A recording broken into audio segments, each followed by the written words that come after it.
오늘의 말씀은 창세기 37장 5절로 11절 말씀입니다.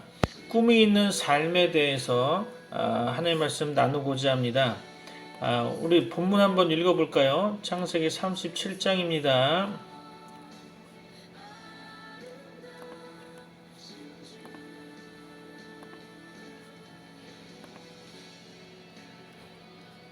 창세기 37장 다 찾으셨나요?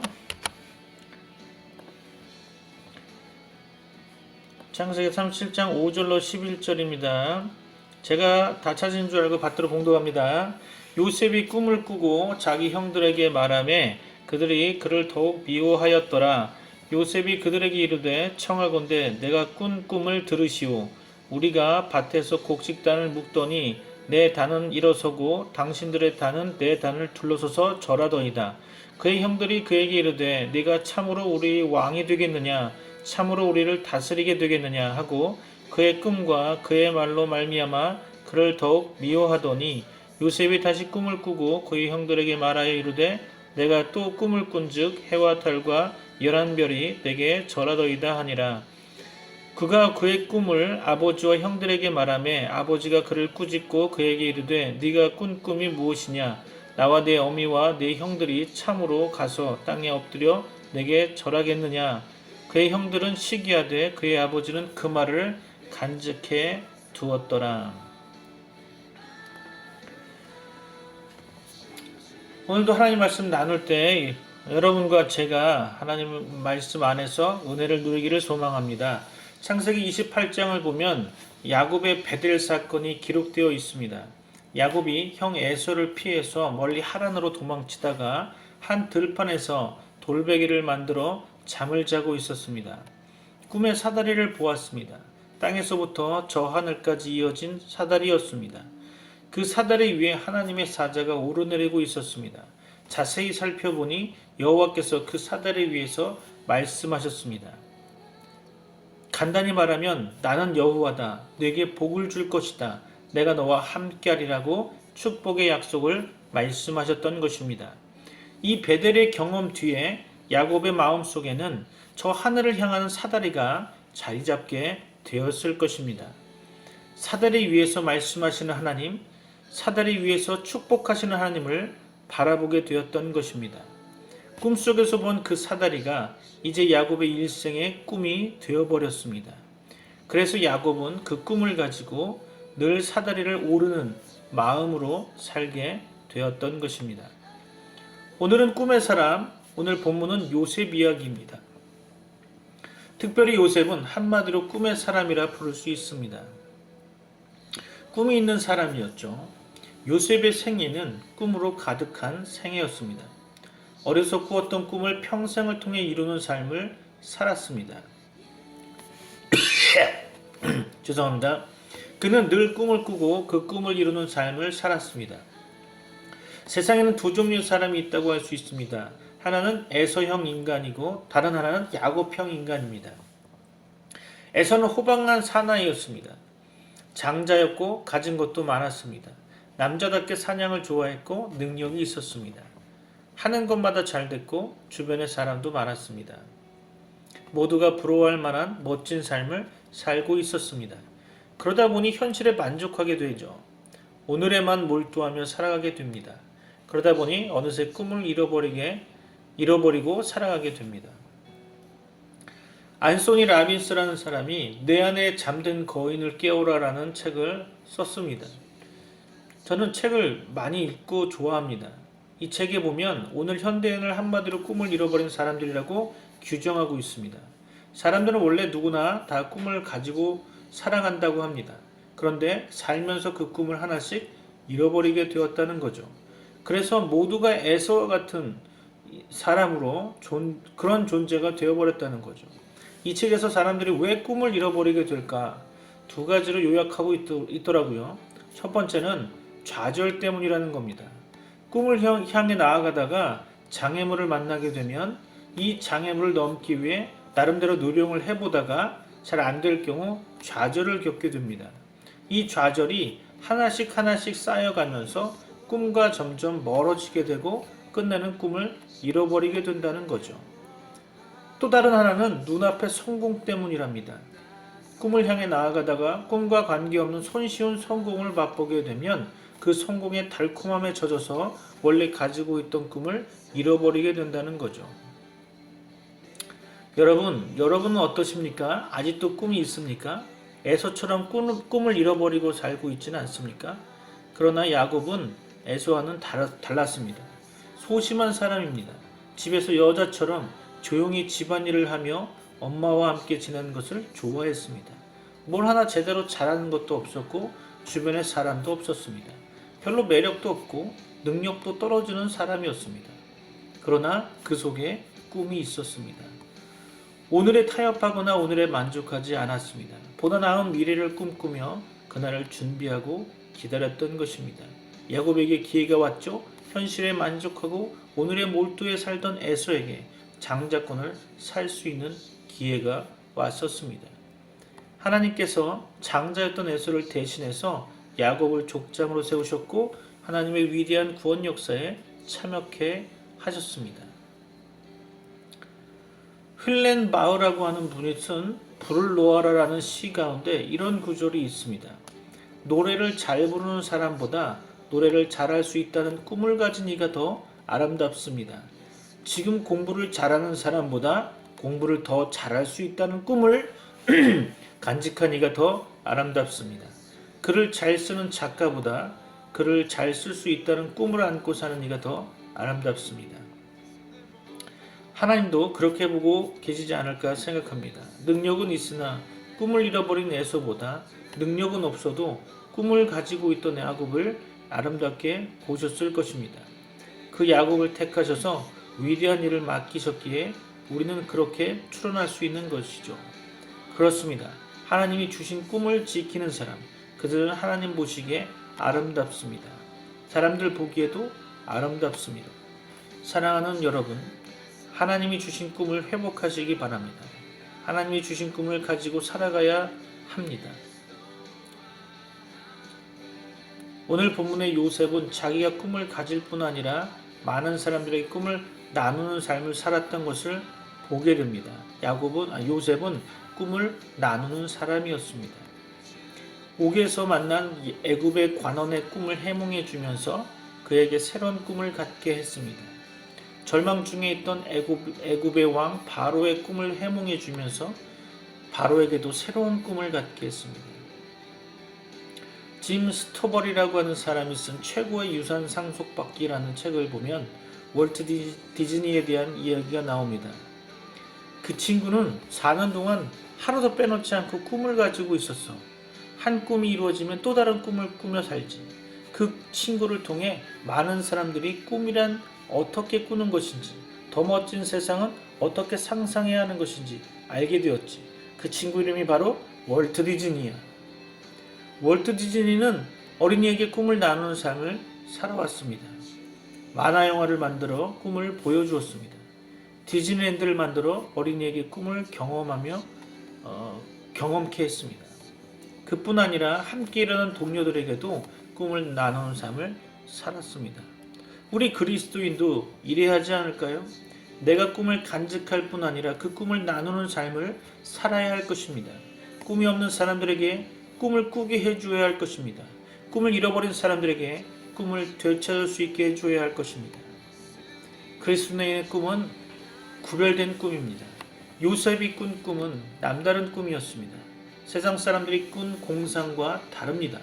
세상 사람들이 간직한 백일몽 헛된 꿈이 아닙니다. 그의 꿈은 아주 구별된 꿈입니다.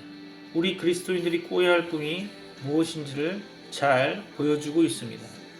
그리스도인들이 꾸어야 할 꿈이 무엇일까요? 첫 번째로 저는 이렇게 정의해 보았습니다. 하나님께서 주신 꿈이라는 것이죠.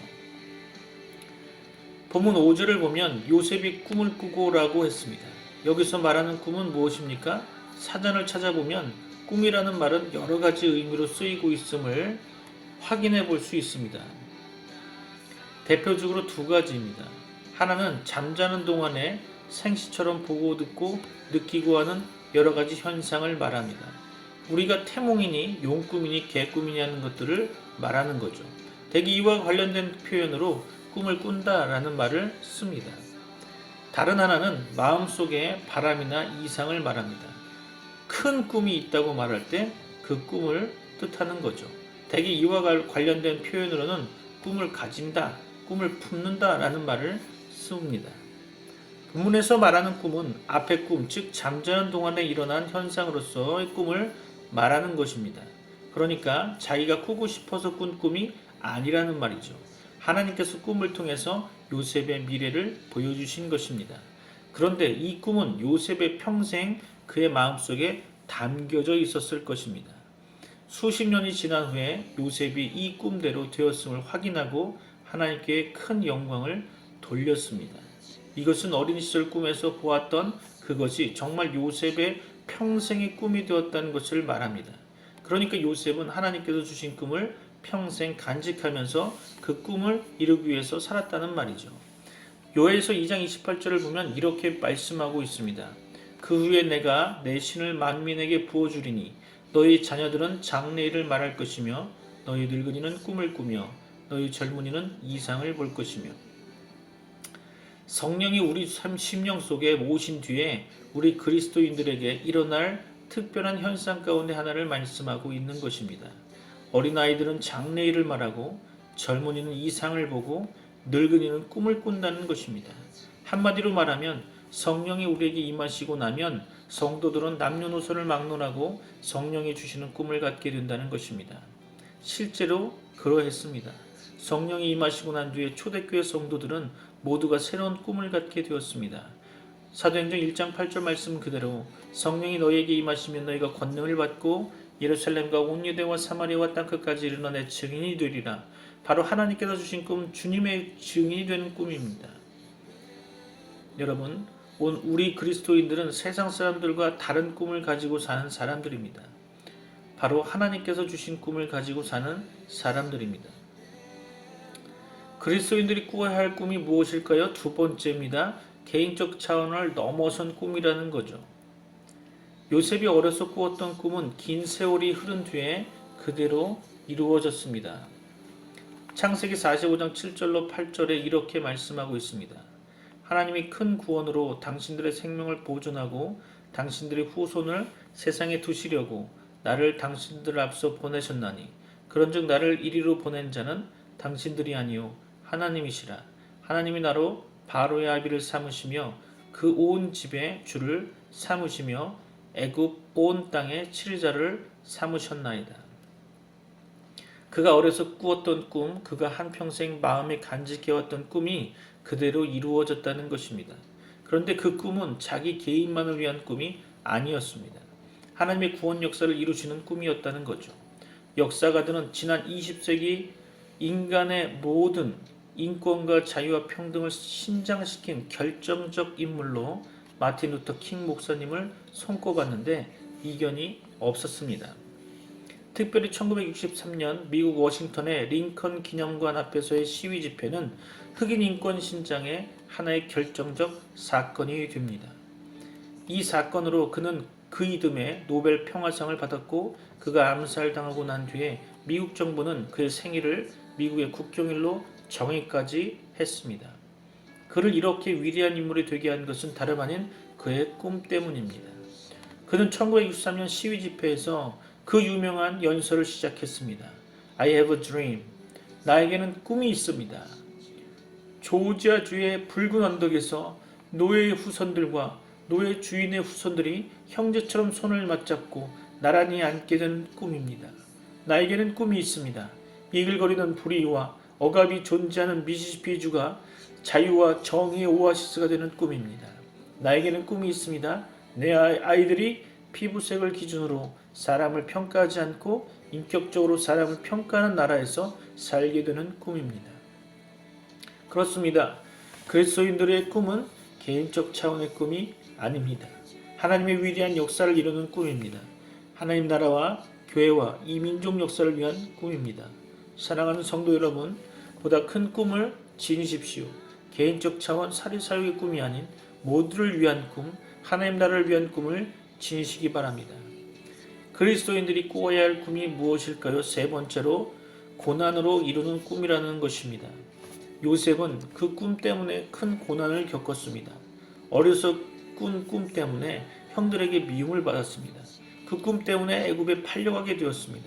그리고 꿈을 간직하고 사는 동안 꿈 때문에 억울한 일을 당하기도 했습니다. 심지어 옥에 갇히기도 했죠. 그러나 그 고난을 끝까지 견디고 이겨내므로 꿈이 이루어지는 그 복을 누리게 되었던 것입니다. 바울은 부활하신 주님을 만난 뒤에 전혀 새로운 꿈을 갖게 됩니다. 아나니아 선지자를 통해서 이방인을 위한 사도로 부르심을 받았다는 사실을 알게 됩니다. 예루살렘 성전에 올라 기도하던 중에 환상 가운데 다시금 주님의 음성을 듣게 됩니다. 같은 말씀이었죠. 이방인을 위한 사도로 부르심을 받았다는 것입니다. 새로운 꿈을 갖게 된 뒤에 그동안 간직해온 모든 세상적 야망의 꿈을 정리했습니다. 그 모든 것을 배설물처럼 버렸다고 성경은 말하고 있습니다. 이제 새로운 꿈만을 향해 결단하고 나아가는 일만 있었습니다. 그런데 그 꿈을 향해 나아가는 길에 감당하기 어려운 고난이 앞을 가로막았습니다. 고린도후서 11장 23절 이하에서 이렇게 말씀하고 있습니다. 내가 수고를 넘치도록 하고 옥에 갇히고 더 많이 하고 매도 수없이 맞고 여러 번 죽을 뻔하였으니. 바울은 이 모든 고난을 이겨낸 뒤에 그 꿈이 이루어져 가는 것을 보게 되었습니다. 대나무는 씨앗을 심은 후 4년 동안에는 죽순만 하나씩 돋아나온다고 합니다. 4년 동안 땅 속에서는 뿌리가 잘 자라나 튼튼하게 뿌리를 땅에 박게 된다는 거죠. 그러다가 5년째 되는 해에 갑자기 25m나 자란다는 것입니다. 그렇습니다. 꿈은 고난을 먹고 열매를 맺는 나무와 같습니다. 고난 없는 꿈은 백일몽입니다. 고난의 대가가 지불되지 않는 꿈은 헛된 꿈으로 끝이 나버리고 마는 것입니다. 오늘도 하나님 안에서 꿈을 품는 여러분, 시편 126편 5절로 6절 말씀을 기억하시기 바랍니다. 눈물을 흘리며 씨를 뿌리는 자는 기쁨으로 거두리로다. 울며 씨를 뿌리러 나가는 자는 정령 기쁨으로 그 단을 가지고 돌아오리로다. 우리 그리스도인들은 남다른 꿈이 있는 사람들입니다. 하나님께서 주신 꿈이고 하나님의 역사를 이루기 위한 꿈입니다. 비록 고난이 다가온다 해도 버릴 수 없는 꿈입니다. 늘 꿈을 간직하며 꿈을 나누며 그리고 꿈을 이루시기를 바랍니다. 여러분에게 하나님의 은혜와 축복이 충만하시기를 소망합니다. 기도하시겠습니다.